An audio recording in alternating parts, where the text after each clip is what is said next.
participantes en esta 14ª edición del programa.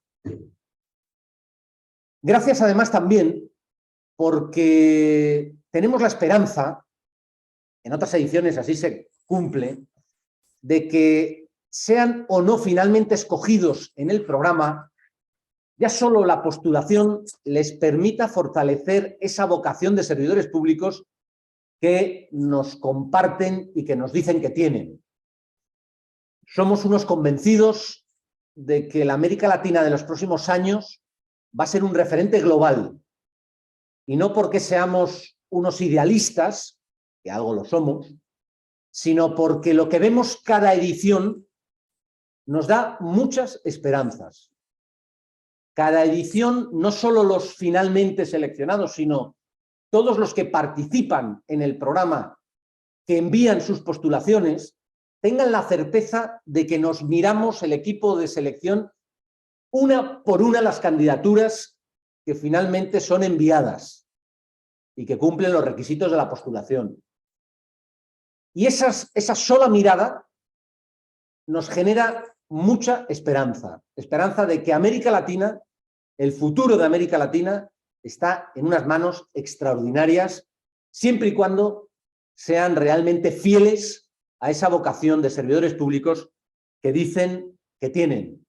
Y que sabemos que no es fácil ser servidor público en América Latina, que hace falta de héroes y de heroínas que sean capaces de responder, pero también sabemos que no es posible responder solos.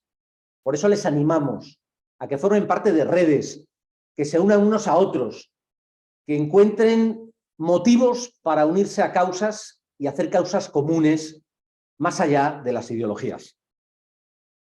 Bueno, no me entretengo porque si no daría una sesión de aquí a dentro de 2 semanas y no les dejaría acabar la postulación, pero sí nos parece importante que en este momento podamos empezar a compartir algunas de las cosas que nos ilusionan, que nos animan, de la mirada que el programa trata de compartir con cada uno de los que forman parte del mismo, que es una mirada abierta sobre América Latina, sobre su papel en el mundo, sobre la necesidad de pensarse como región global, de construir juntos, más allá de las diferencias, de encontrar todo lo mucho que nos une. Y por eso nos parecía que era muy oportuno empezar esta idea de Lidéralo Público, que es un conjunto de sesiones que van siguiendo a quienes van pasando las diferentes etapas del programa, y que ya quiero anunciar desde ya que por primera vez este año vamos a incorporar una propuesta de programa más corto y con una experiencia distinta online para aquellos que sean finalistas del programa. Los seguirá viendo los seleccionados y tendrán el programa como habitualmente hacemos, pero habrá la oportunidad de poder seguir, de poder tener contenidos propios y de poder tener procesos propios para aquellos que sean finalistas desde ya. Con esto queremos animar a enviar candidaturas porque hay más posibilidades de ser finalistas, lógicamente, que si no se hace. Bueno, pues decía, y no me entretengo más, que para compartir esa mirada que ilumina el programa de América Latina, hoy queríamos empezar, y tengo el honor de presentar y el agradecimiento por decirnos siempre que sí, del profesor Rogelio Núñez, investigador principal del think tank español más importante, como es el Real Instituto Elcano. Es además doctor en Historia Contemporánea de América Latina y un gran amante de lo que ocurre en sus países, conocedor e investigador. Y con él vamos a compartir esta primera mirada sobre América Latina, esa dicotomía entre peligros y ventanas de oportunidad. Y por eso, Rogelio, muchas gracias por estar esta tarde aquí con nosotros, esta mañana en algunos de los países. Y tienes tú la palabra. Pues muchísimas gracias a todos ustedes, muchísimas gracias, Javier, muchísimas gracias a Nacho y a Sole, que sin ellos tampoco estaría aquí. Y bueno, realmente tu speech ha sido muy inspirador para mí, porque, bueno, te digo algunas anotaciones hechas de lo que quiero hoy contar, pero en realidad me has inspirado a empezar con una cosa que no tenía prevista. Ustedes van a ser muy importantes, como muy bien ha dicho Javier, y se demuestra en algo que está pasando hoy. Bueno, pasó ayer, la visita o la gira europea de Lula da Silva, que ha estado en Portugal, ha estado luego en España, que viene de estar en Estados Unidos y en China. Bien, esa apuesta tan atrevida de Lula da Silva de colocar a Brasil de nuevo en el escenario internacional, que yo creo que hay que alabarla para que Brasil tenga la importancia que realmente tiene que tener, más allá de algunas cosas que ha podido decir con las que podemos o no estar de acuerdo. Miren, esa apuesta tan importante de Lula da Silva no se sostiene si no se hacen los deberes en casa, si no se fortalece institucionalmente Brasil, si la economía brasileña no se moderniza. ¿Y quién va a modernizar la economía brasileña? ¿Quién va a hacer las reformas estructurales en el ámbito político, en el ámbito institucional, en el ámbito económico? Pues todas esas personas que rodean a los gobiernos, que van a ser ustedes dentro de muy poco y que tienen que impulsar las políticas públicas. Sin políticas públicas eficaces y eficientes, Brasil no va a poder ser un actor internacional relevante, porque va a ser un gigante con los pies de barro. Y para que no sea un gigante con los pies de barro se necesitan gente como ustedes. Por eso lo que decía Javier es una gran verdad, no es simplemente voluntarismo, idealismo, no, es la verdad. Hay que, como dicen algunos países de América Latina y también se utiliza en España, hay que ponerse las pilas, y para ponerse las pilas ustedes van a ser seguramente parte de ese proceso de modernización. O sea que efectivamente lo que ha dicho Javier tiene una gran razón. Yo en realidad quiero ser más o menos breve. Me gustaría luego, Javier, si te parece, que pueda haber preguntas si a ustedes les apetece y tienen alguna inquietud. Yo básicamente quería hablarles de dos grandes ideas que quiero transmitirles. En primer lugar, que estamos en un fin de época, con todos los riesgos y peligros que eso tiene. Pero, y ahí es donde vienen las palabras de Javier, estamos también en un periodo de transición, y ahí es donde está la ventana de oportunidad para ustedes, y donde los estados latinoamericanos van a necesitar a gente como ustedes, con su perfil profesional, con su expertise y su conocimiento, para llevar a cabo el gran reto que tiene por delante América Latina, donde ustedes van a ser protagonistas, pero no por nada, sino porque es que los estados latinoamericanos tienen un gran déficit de intelectualidad, de personas preparadas, por lo tanto, ese rol lo van a cumplir ustedes porque los estados lo necesitan. No porque a mí les quiera dar ánimos de una forma gratuita, sino porque en realidad ese es uno de los grandes retos que tiene América Latina. Bueno, en realidad ustedes lo saben, son conscientes, somos todos conscientes de que estamos en un fin de época. Estamos en un fin de época desde un punto de vista geopolítico, eso es evidente. Hemos pasado de una época donde había una sola potencia, como era Estados Unidos, a un momento donde hay un duelo, algunos lo llaman nueva Guerra Fría, bueno, eso sería un poco discutible, pero sin duda hay una pugna entre potencias, Estados Unidos y China. Es verdad que también está el caso de Rusia, pero yo creo que más allá de todo lo que esté haciendo Rusia, todo lo que lamentablemente está haciendo Rusia, en lo que tenemos que tener bien puestos los ojos, y sobre todo si somos latinoamericanos, es en la pugna entre Estados Unidos y China. China ya en muchas partes de América Latina ha ganado el pastel, si me permiten la expresión, a Estados Unidos. En realidad esto supone un gran riesgo, esa pugna entre potencias para los países latinoamericanos, porque la gran apuesta latinoamericana y también europea, por cierto, que es el apoyo y la defensa y el impulso al multilateralismo, se ve claramente debilitado y dañado. Aparte, evidentemente, al estar en medio de una pelea entre colosos, nuestra posibilidad de tener autonomía y de no caer en la monodependencia es un riesgo que se corre muy claramente.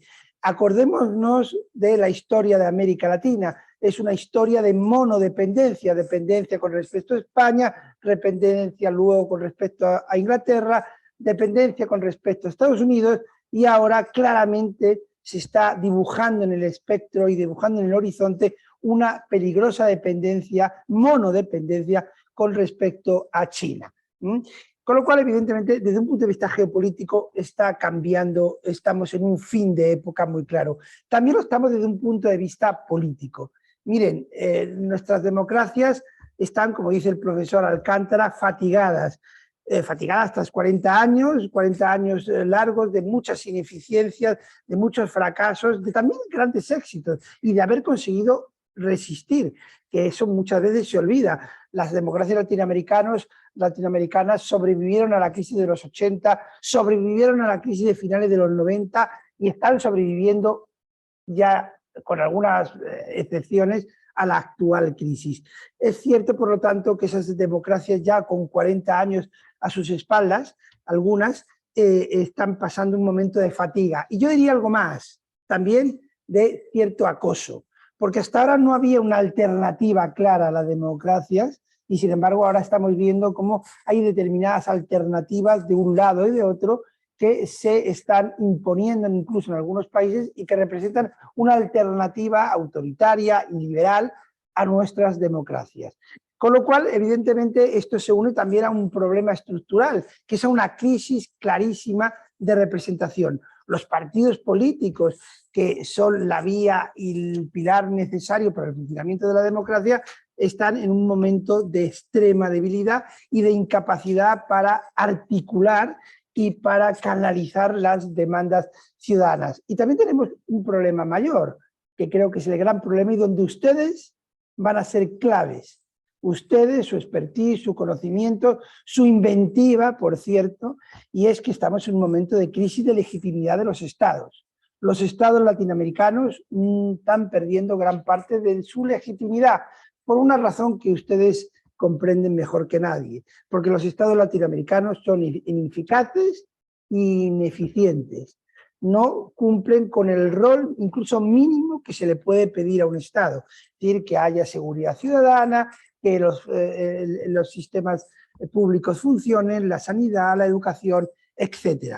Fíjense que la gran figura de moda en la región en estos momentos es Nayib Bukele, una figura que para algunos representa una alternativa de tipo autoritario, o por lo menos no muy liberal, dijéramos, y su gran apuesta, su gran éxito, está siendo un referente. ¿Por qué? Porque en principio parece, habría luego que mirarlo más detenidamente, que está resolviendo uno de los graves problemas que tienen los salvadoreños, que es el de la seguridad ciudadana. ¿Qué nos dice eso? Que el Estado democrático salvadoreño durante décadas ha fracasado a la hora de dar seguridad a sus ciudadanos. Y de esos polvos pues llegan los actuales lodos, ¿verdad?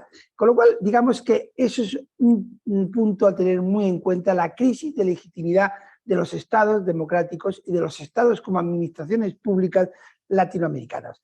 Luego tenemos un problema, un fin de época desde un punto de vista económico.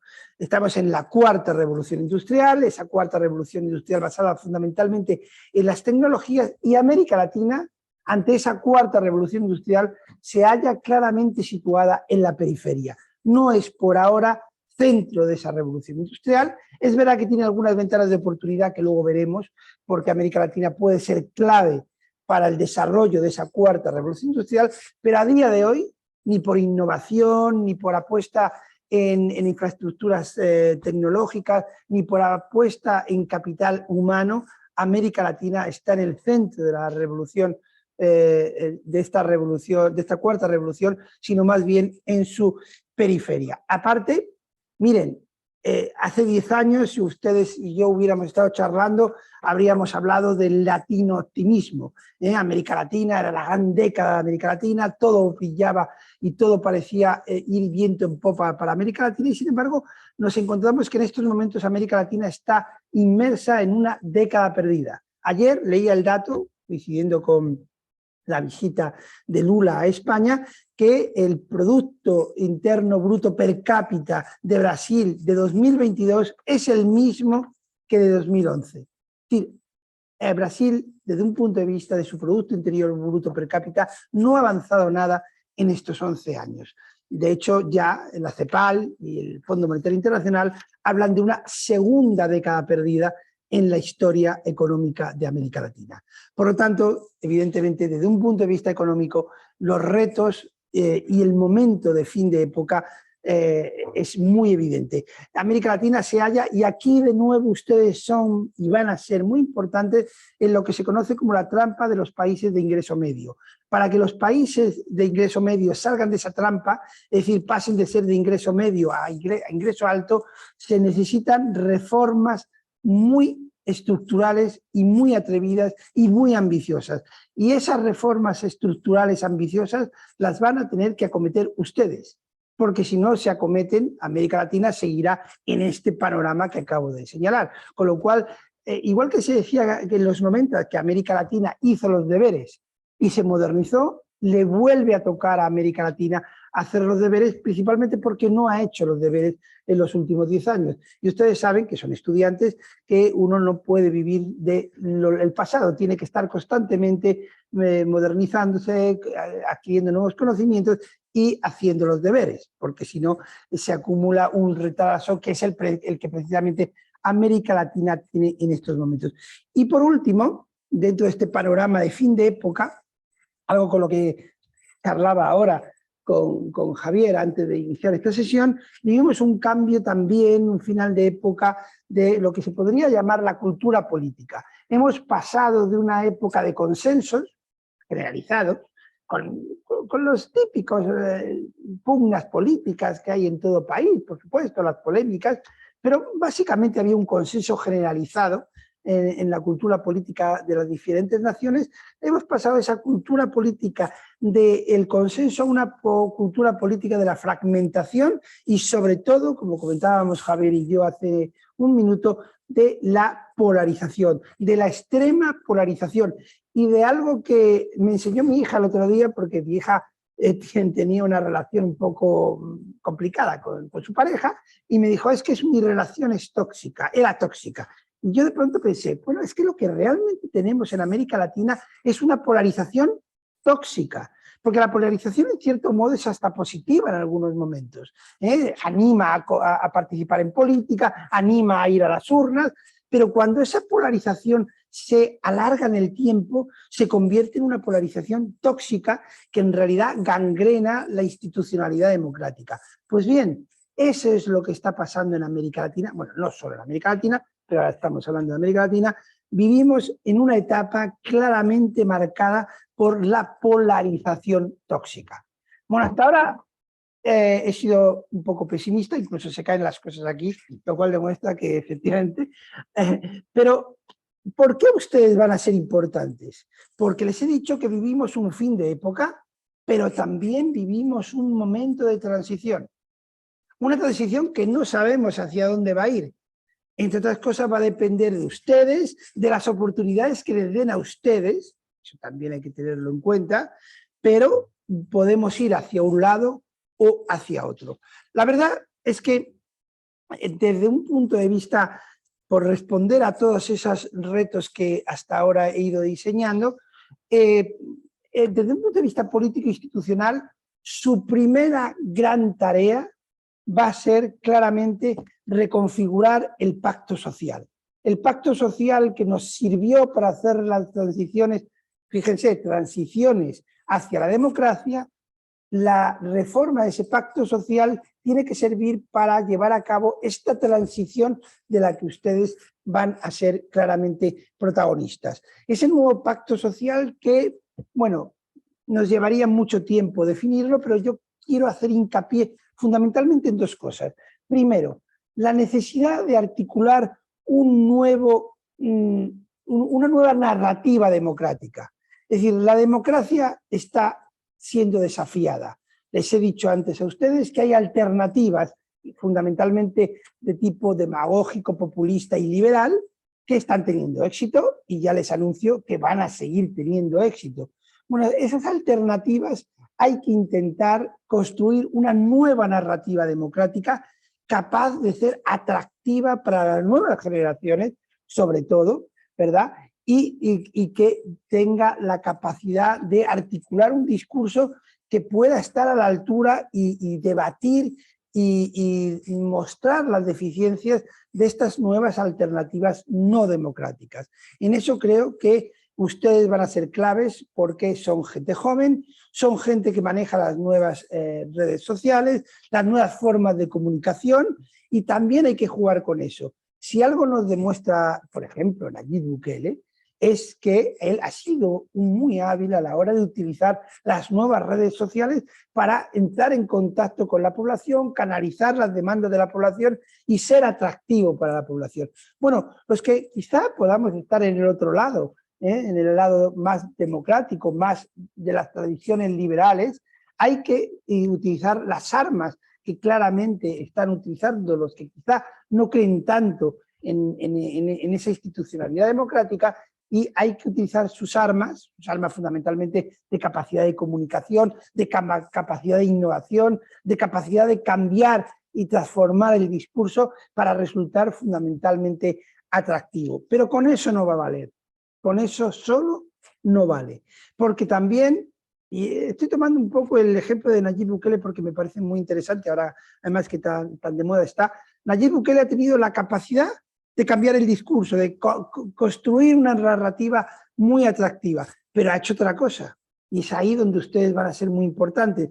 Ha conseguido crear una institucionalidad o que el Estado sea eficaz y eficiente, por lo menos por ahora. Y claro, si la narrativa no va acompañada de un Estado eficaz y eficiente, la narrativa se termina agotando en sí misma. Ustedes, como servidores públicos, como los encargados de poner en marcha esas nuevas políticas públicas, tienen que conseguir que esas políticas públicas sean eficaces y eficientes para que yo, lo que les comentaba antes, esa falta de legitimidad de los estados latinoamericanos se revierta. Con lo cual, digamos que esos son los dos parámetros con los que ustedes van a tener que jugar. Cambiar, transformar la narrativa, hacerla atractiva, la narrativa democrática, me refiero, evidentemente, y a la vez conseguir que los estados sean eficaces y eficientes y que las políticas públicas realmente lleguen a donde tienen que llegar y no caigan en los males y en los vicios que ustedes, como latinoamericanos, bien conocen, del clientelismo, el caciquismo, el personalismo, etcétera, etcétera, etcétera. Bien, la verdad es que eso es desde un punto de vista, digamos, de lo político institucional, donde ustedes van a ser, ya digo, muy importantes. Pero por otro lado, todas esas políticas públicas, a la hora de bajarlas a la realidad, tienen que ser fundamentalmente unas políticas públicas que también jueguen en dos campos, en el campo económico y en el campo social. En el campo económico porque, miren, podemos ser más o menos liberales, más o menos partidarios del modelo capitalista, pero hay algo que está muy claro.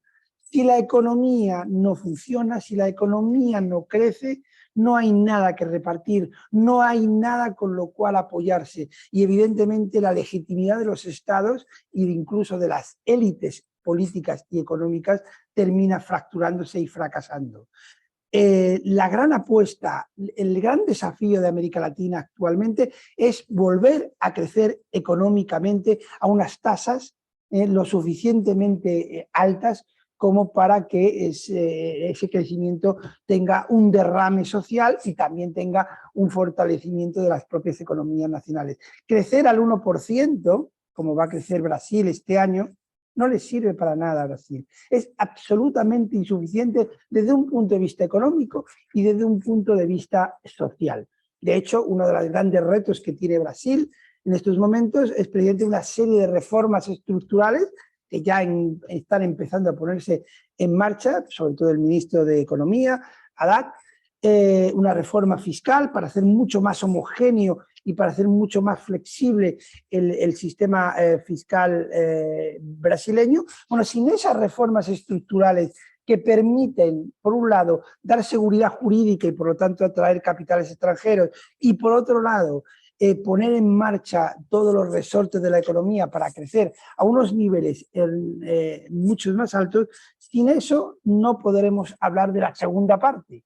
La segunda parte es que ese crecimiento económico tiene que ser un crecimiento económico fundamentalmente con una, digamos, una vocación social, una vocación de reducción de la pobreza, de reducción de la desigualdad y sobre todo de dar oportunidades a los dos grandes sectores que yo creo que ahora son la clave de la pervivencia de los modelos democráticos. Son las clases medias. América Latina ahora ya es un continente de clases medias, sé que muy heterogéneas, sé que muy diferentes. Cuando hablamos yo siempre hablo de clases medias en plural, no en singular, porque las clases medias latinoamericanas son extremadamente heterogéneas, pero el voto de castigo, el malestar que hay en estos momentos hacia la institucionalidad democrática viene precisamente por esa frustración de las clases medias que vieron cómo en los últimos 20 años mejoraba su situación, se abrían nuevas perspectivas, pero a la hora de la verdad, cuando ha llegado el momento de que realmente dar el salto de calidad, ese salto de calidad no se ha dado precisamente porque nos hemos encontrado en una nueva década perdida. Las clases medias latinoamericanas, en su frustración, en su malestar, están hoy en día votando fundamentalmente por las oposiciones, castigando a los gobiernos y en muchos casos, cuando esas alternativas están desapareciendo, incluso apostando por, yo lo comentaba antes, alternativas de carácter claramente demagógico, populista e iliberal. Por lo tanto, ese sector, atender a las necesidades de ese sector es muy importante. Y luego hay otro sector muy vinculado a las clases medias que en cierto modo representan ustedes, que es el sector de los jóvenes, las nuevas generaciones. Evidentemente, las sociedades latinoamericanas están dando pocas opciones a los jóvenes para insertarse en las nuevas economías. También, en muchos casos, están ofreciendo unas alternativas laborales claramente insuficientes y en muchos casos incluso empujando a esos jóvenes a emigrar, lo cual evidentemente supone una pérdida de capital humano y de capital intelectual para los estados latinoamericanos irreparable e irrecuperable, por cierto. Por lo tanto, volvemos a la matriz de la cual yo les hablaba al principio. Es vital, es fundamental poner en marcha nuevas políticas públicas que sean realmente, que den al Estado la eficacia y la eficiencia que esos estados han perdido. Y evidentemente esa vocación social de la que yo les hablaba tiene que ir acompañada en la actualidad por una vocación claramente centrada en el tema de la defensa y el apoyo al medio ambiente. Evidentemente el desarrollo social, el desarrollo económico actual tiene que ir de la mano claramente de una preservación medioambiental y de una apuesta por un desarrollo sostenible. Y más siendo latinoamericanos, porque no nos engañemos, América Latina no es Brasil solo, América Latina tiene el Amazonas y el Amazonas actualmente es no solamente un reservorio medioambiental para la humanidad, sino evidentemente es una herramienta para que América Latina juegue un rol, como bien decía Javier antes, en la geopolítica mundial. Y ustedes lo están viendo, lo van a ver en la próxima cumbre Unión Europea-CELAC, que se va a celebrar en Bruselas en el mes de julio, donde evidentemente una de las grandes apuestas de la Unión Europea va a ser precisamente el apoyo a la preservación medioambiental de la gran riqueza que supone el Amazonas. No solo el Amazonas, hay otras regiones en América Latina, como el Petén, en Guatemala, que tienen en sí mismo un potencial enorme, no solamente para la región, sino para el mundo, y por lo tanto pueden convertirse en una herramienta de desarrollo para los países latinoamericanos. Y fundamentalmente porque América Latina, y aquí retomo las palabras de Javier y un poco lo que yo decía antes, es una región clave en el futuro que se está en estos momentos diseñando, un futuro que no sabemos cuál va a ser, porque, insisto, estamos en un periodo de transición, pero América Latina es clave para la preservación de las democracias en el mundo, porque más allá de que es verdad que América Latina ha pasado de tener solo una dictadura, la cubana, a tener 3, ahora se han unido Venezuela y Nicaragua, es cierto que la mayoría de la región siguen siendo democracias más o menos perfectibles, pero democracias. Y en este momento de la historia de la humanidad, donde de nuevo está, como en los años 30, una pugna entre modelos liberales, democráticos y modelos claramente no democráticos, América Latina es un elemento clave en la lucha y la preservación de los valores democráticos y de los derechos humanos. Pero también América Latina es una región clave en esa cuarta revolución industrial de la que yo les decía antes, que la región se halla un poquito situada en la periferia. América Latina tiene una serie de riquezas, fundamentalmente el litio. Si ustedes ponen ahora mismo en Google la palabra litio, les va a aparecer por todos los sitios. Chile, Bolivia, Argentina, México, están claramente viendo en el litio un nuevo filón de riqueza, pero aquí es donde ustedes van a ser también claves. Y yo como historiador aquí tiendo a poner ejemplos de la historia, hay que intentar desde las políticas públicas no caer en los mismos errores que hemos caído a lo largo de la historia, cuando América Latina ha tenido determinados productos que han dado un gran desarrollo a los diferentes países, pero han sido digamos, coyunturas de bonanza muy concretas en el tiempo y no se ha conseguido a partir de esa riqueza coyuntural construir las bases de estados desarrollados desarrollados tanto económica como socialmente. Las nuevas riquezas que América Latina va a poseer, insisto, el litio, por ejemplo, el hidrógeno verde del que tanto se habla y muchos otros más, tienen que servir para modernizar tanto económica como socialmente a los países latinoamericanos. No caer, no sé si me estoy yendo mucho de tiempo, bueno, no caer en lo que yo siempre hablo porque me gusta mucho el ejemplo de la maldición del guano. Yo siempre comento lo que le pasó a Perú en el siglo XIX a mediados con el guano. El guano en un momento determinado fue un momento de bonanza para Perú. Perú tenía guano en unas islas. Inglaterra en plena revolución industrial necesitaba el guano para fertilizar las tierras y producir más desde un punto de vista agrícola, y en un momento determinado Perú vivió un gran boom económico.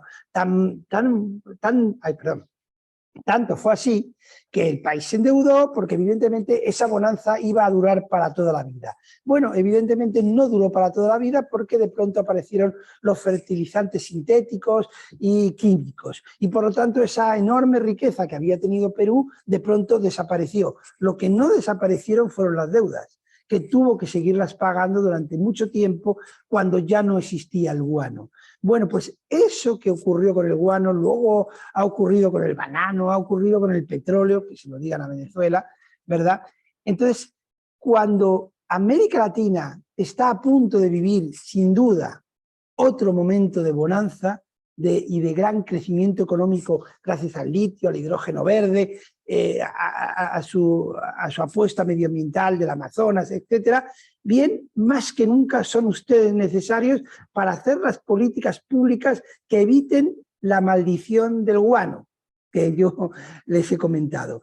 Que esa nueva riqueza, ese nuevo boom económico al que yo creo, sí, efectivamente, como decía Javier, que América Latina va a ser muy importante en esta nueva cuarta revolución industrial, bien, que lo sea, pero de nuevo no caigamos en los errores que ya conocemos y ya sabemos dónde están y cómo evitarlos. E insisto, ustedes en eso, a la hora de poner en marcha políticas públicas, tienen que evitar caer en los errores históricos que ha caído América Latina. Por eso yo les recomiendo que lean historia, porque ahí van a encontrar muchas de las claves de lo que no deben hacer como servidores públicos ante esta nueva bonanza a la que nos acercamos. Una nueva bonanza, y con esto termino, que puede servir para cosas buenas o para cosas malas. Puede consolidar regímenes democráticos, pero también puede consolidar regímenes no democráticos. Por eso es tan importante lo que yo les comentaba al principio, que jueguen con esos dos parámetros, reconstruir la narrativa democrática y a la vez construir un modelo de desarrollo económico, social y medioambiental que alimente precisamente a ese sistema democrático. Bueno, yo a partir de aquí quedo a expensas de lo que ustedes me quieran preguntar y les animo eso, a que pregunten. Muchísimas gracias. Muchísimas gracias, Rogelio. La verdad es que no hace falta animar a preguntar porque tenemos una gran cantidad de preguntas. Maravilloso. Que desde ya pedimos disculpas porque no serán respondidas individualmente por la imposibilidad de tiempo. Pero es verdad que recogiendo algunas de las cuestiones que han preguntado ustedes, quizá podríamos empezar cuando has hablado de este cambio de época, este momento de final de época, ¿no? Plantean algunas preguntas. ¿Cuáles son, a tu juicio, los principales desafíos que tiene América Latina ante estos cambios de época? Si puedes profundizar un poquito en ese tema. Bueno, en realidad más o menos ya lo he comentado. Habría que estructurarlo, pero desde un punto de vista geopolítico, insisto, tienen que estar ustedes muy atentos a la cumbre de Unión Europea-CELAC, que va a tener lugar dentro de 2 meses, ¿verdad? América Latina tiene que salir de ese momento periferia en el que vive y tener un protagonismo individual y con autonomía con respecto al resto de las grandes potencias. No puede quedar atrapada, ni muchísimo menos de nuevo, en esa pugna que va a haber entre China y Estados Unidos, y tiene que intentar tener un papel internacional. Pero bien, esto es voluntarismo. América Latina tiene un grave problema estructural desde un punto de vista geopolítico. América Latina no habla con una sola voz. No habla con una sola, no tiene un liderazgo. Brasil no es líder de América Latina, por más que Lula se empeñe. México tampoco lo es, siempre mira para Estados Unidos y ni siquiera es líder en la zona centroamericana. Entonces, América Latina, ya no hablo de integración, porque creo que son palabras mayores y llevamos integrándonos 70 años y seguimos prácticamente en el mismo punto. Pero por lo menos yo bajo un poco la ambición, más que integrarse, coordinarse. Por lo menos que haya cierta coordinación en América Latina a la hora de salir al exterior a defender determinadas posturas. Creo que si solamente consiguieran coordinarse ya sería mucho. Siempre pongo un ejemplo y no quiero extenderme demasiado.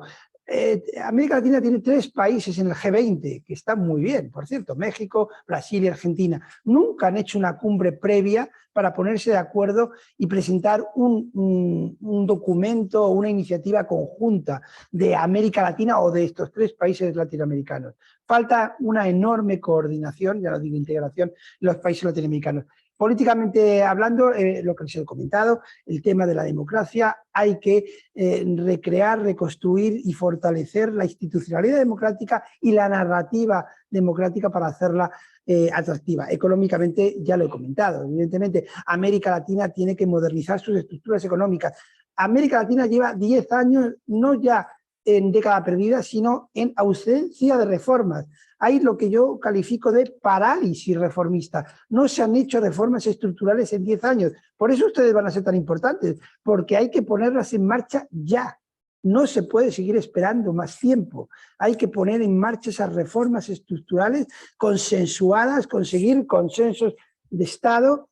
Por eso la polarización, desterrar la polarización es tan importante, porque tiene que haber acuerdos entre partidos políticos, entre la mayoría de los partidos políticos, para impulsar ese tipo de reformas, y fundamentalmente el tema social, que no es tanto la pobreza, que sé que es muy importante, sino fundamentalmente invertir en capital humano, en educación, en innovación, porque esas personas van a ser las que tengan que protagonizar este cambio estructural al que se acerca América Latina. Muchas gracias, Rogelio. En ese sentido, hay otras preguntas que tienen que ver con esa distancia entre el sistema político y la sociedad, ¿no? Temas de representación, de legitimación de las instituciones. Y hay varias preguntas que tienen que ver con los roles, los papeles que a tu juicio crees que tienen que jugar con los partidos políticos, la sociedad civil. Es decir, si ahí puedes también darnos alguna pista de cómo lograr acercar Bueno, yo soy muy defensor de los partidos políticos, lo reconozco. Evidentemente, como el resto de cosas que he comentado, los partidos políticos tienen que llevar a cabo una profunda replanteamiento de sus estructuras, de su funcionamiento, de su conexión con la población. Los partidos políticos tienen que cambiar, evidentemente, tienen que adaptarse a las nuevas formas de comunicación, a las redes sociales y, por lo tanto, tienen por delante un desafío muy grande. Pero fíjense, incluso los líderes más antipolíticos y antipartidos, ¿qué hacen? Crean partidos. Es decir, es imposible gobernar estas sociedades, aunque se haga desde posturas absolutamente iliberales y antidemocráticas, hasta los más antidemocráticos crean sus partidos políticos. Con lo cual, el partido político es muy importante, pero evidentemente los partidos políticos perdón, no pueden seguir funcionando como en el siglo XIX o en el XX. Estamos en el XXI y no porque haya cambiado la cifra, sino porque el funcionamiento de nuestras sociedades, de nuestra forma de comunicación es totalmente diferente. Y en cuanto a las sociedades, importantísimo, importantísimo que ustedes se muevan, se reúnan, creen círculos, creen círculos que vayan más allá de lo ideológico. Es decir, siempre comento que en esta coyuntura el debate no es tanto derecha e izquierda, que también lo es, por supuesto. Yo creo que sigue siendo válido los debates entre izquierda y derecha, pero hay un debate mucho más importante que está por encima, y es la democracia versus sus enemigos. Y la democracia en estos momentos tiene enemigos, evidentemente. Hay algunos que están muy claros. Vladimir Putin es un ejemplo que está ahí y es bien patente. Otros no están tan claros que sean enemigos, pero esconden un peligro intrínseco para la democracia. Y creo que ante los desafíos que para la democracia suponen determinados movimientos y determinados liderazgos, ahí sí que sí tiene que responder la sociedad coordinándose, uniéndose, anteponiendo el interés de la preservación de la democracia frente a cualquier diferencia ideológica, y no ver lo que hemos visto en algunos países. Es decir, Venezuela, ¿por qué está como está? Por muchas razones. Porque, entre otras cosas, ha tenido un gobierno autoritario, por supuesto, pero tenemos que ser conscientes que año tras año la oposición, que no es fácil ser oposición en Venezuela, lo sé, la oposición venezolana ha sido incapaz de presentar una alternativa creíble, unitaria, ante el gobierno. Y aún a día de hoy seguimos viendo como la de los demócratas venezolanos se enfrentan, se pelean, muchas veces incluso por causas personales, ni siquiera ideológicas. Bueno, ese espectáculo es el que no se puede dar de ninguna manera, porque ante todo y sobre todo está no tanto la diferencia de derecha e izquierda, que insisto, sigue existiendo, sino que fundamentalmente el duelo es frente a los que quieran destruir el modelo democrático. Otro bloque de preguntas tiene que ver con la polarización. Tú lo has introducido, has hablado de fragmentación. En ese sentido, por ejemplo, además, la polarización impide que se puedan llegar a soluciones o a consensos en temas urgentes. Se ha hablado, por ejemplo, de todos los temas ambientales. ¿Esto es posible trabajarlo? ¿Es una cuestión que hoy es pasajera? La polarización siempre se ha producido de una manera o de otra. ¿Qué hace que se cambie la mirada y uno supere esa polarización desde el punto de vista político? Esa pregunta es dificilísima. Primero, Javier tiene muchísima razón. Son épocas. Nos ha tocado, mala suerte, la época de la polarización. En España hemos vivido la época del consenso y creo que fue una de las etapas más brillantes de la historia de nuestro país, y ahora nos toca la polarización y se acabará, porque todo se acaba, ¿verdad?, en la vida. ¿Qué hay que hacer? Fíjate, Javier, yo no lo sé lo que hay que hacer. Yo sé lo que yo hago. No soy ejemplo de nada, pero yo he intentado, creo que lo he dicho esta frase aquí incluso en otra ocasión, bajar, yo lo llamo bajar el diapasón de la crítica. Uno evidentemente tiene sus ideas y con los que no comulgan con sus ideas, pues algunas veces yo soy muy vehemente y muy apasionado. Bueno, pues esa pasión y esa vehemencia la he intentado bajar para intentar no contribuir al clima de crispación y al clima de polarización. Creo que más que medidas generales está en cada uno de nosotros, lo cual es un problema, pero también es una oportunidad, porque depende de nosotros. Si cada uno de nosotros decimos, vamos a intentar escuchar al otro, vamos a intentar escuchar las razones del otro, o simplemente escuchar, que no escuchamos. Bueno, pues es una labor que hay que empezar por nosotros mismos. Creo que no hay soluciones a escala general, ¿verdad? Porque yo muchas veces me he preguntado y no tengo la respuesta, ¿qué hemos hecho mal? Pienso en España en este caso. ¿Qué hemos hecho en España mal para que haya tanta crispación y tanto rechazo a lo que se creó durante la democracia? Que no era perfecto, era muy imperfecto, de hecho, pero es lo mejor que hemos tenido. Entonces, ¿qué hemos hecho mal para que las nuevas generaciones desprecien, porque muchos lo desprecian, el modelo que les hemos intentado legar? Algo hemos hecho mal, evidentemente. Y bueno, estaría bien aprenderlo para evitarlo en el futuro. No, no, sin duda. Y además el tema de la polarización es una pregunta compleja que nos compete a cada uno de nosotros, ¿no? Como tú dices, y que de hecho en el programa uno de los elementos que tratamos de trabajar mucho es desde el lugar en el que cada uno esté, ideológicamente, encontrar qué me une al otro o a la otra persona, ¿no? Porque si encuentro esos cauces de unión, se supera a veces esa polarización, ¿no?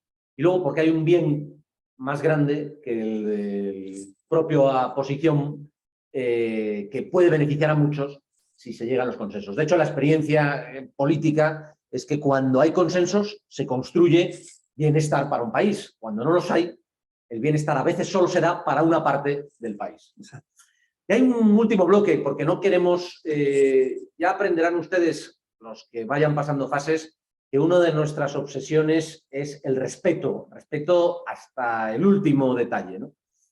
Respeto, por supuesto, ideológico, respeto a cada una de las personas y, en ese sentido, respeto al tiempo. El tiempo como elemento que detalle que nos permite valorar el tiempo de los demás. Entonces, queremos ser muy puntuales y no queremos pasarnos en un momento de la hora y respetar sus tiempos también. Pero hay un último bloque y insisto, pido disculpas por simplificar la riqueza de preguntas que ha habido, que tiene que ver con la cooperación, con la colaboración en América Latina. América Latina, tradicionalmente, cada país ha desarrollado una estrategia distinta, a veces no, muchas veces no se han mirado como región. Y hay alguna pregunta que dice, ¿qué se puede hacer en América Latina para lograr esos espacios de cooperación? Ha habido iniciativas de cooperación que no han terminado de fraguar con la riqueza y la profundidad que debieran. Algunos se atreven a ir un poquito más allá, ¿no? Y decir, oye, pero la cooperación puede ser, por ejemplo, como Brasil pertenece al conjunto de los llamados BRICS, la cooperación va más por la vía del tamaño y que pueda arrastrar a toda la región. ¿O tenemos que seguir con una cooperación norte-sur, mirando hacia América, hablabas tú de la dependencia, la monodependencia, ¿no? ¿Cómo romper, cómo trabajar esos temas de cooperación para construir región? ¿Te refieres a la integración? Eso es. Bueno, yo creo que hay que ser menos ambicioso, pero yo creo que se ha sido muy ambicioso en América Latina. Se han creado grandes estructuras, muchas veces vacías de contenido. Y lo que hay que intentar es dotar de contenido a esas estructuras institucionales de integración que se creen. Sería maravilloso, y no se está haciendo, pero bueno, no pierdo la esperanza, del litio, de que el litio, en vez de ser una riqueza que cada país explota de una forma independiente, sin coordinación con el otro, haya un cierto intento de que el litio se convierte en una herramienta para coordinar políticas públicas y la venta de ese producto. Algo, no digo que sea lo mismo, pero pienso en la OPEP, ¿no? Por ejemplo. Y sobre todo pienso, y no quiero poner a Europa como ejemplo, pero pienso en la Comunidad Económica del Carbón y de Acero.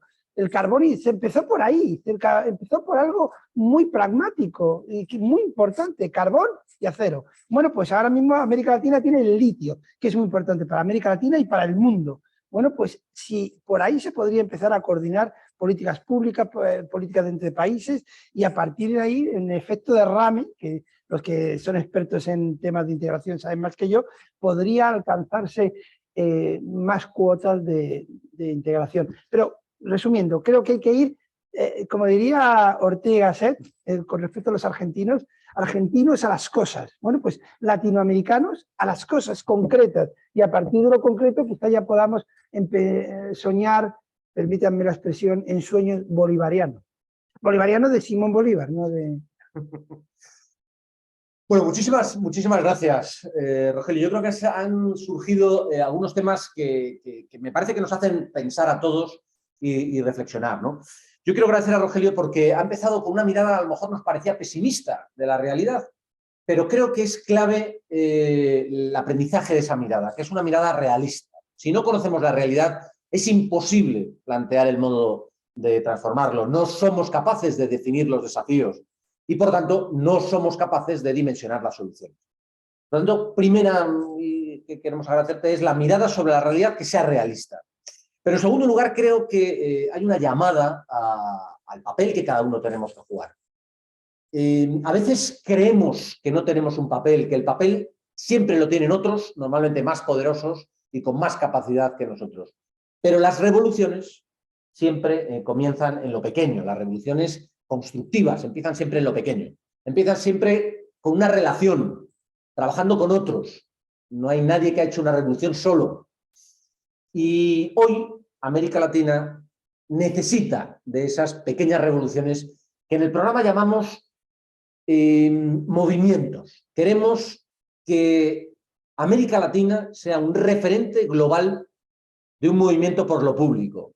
Un movimiento por lo público que haga, que muestre, que piense y que genere un modo diferente de estar en lo público. Un modo distinto de ser servidor público, donde la integridad, la vocación de servicio y la proactividad sean los rasgos que definan ese servidor público. Nuestra esperanza está en que esta 14ª edición sea realmente un modelo para lo público en América Latina. Y por eso quiero acabar como empecé, agradeciendo desde ya vuestra vocación de servicio, agradeciendo desde ya vuestra fidelidad a esa vocación de servicio y agradeciendo desde ya que confiéis en esta convocatoria que pueda ayudaros a fortalecer esa vocación de servicio. Mucho ánimo, la 14 promete, nos quedan muy pocos días, el 11 de mayo concluirá la convocatoria y os esperamos a todos. Muchas gracias por estar aquí y sabéis que la Fundación Motín y el programa nos tenéis a vuestra disposición. Mucho ánimo y muchas gracias. Muchas gracias. Gracias, Rogelio. Gracias, Javier.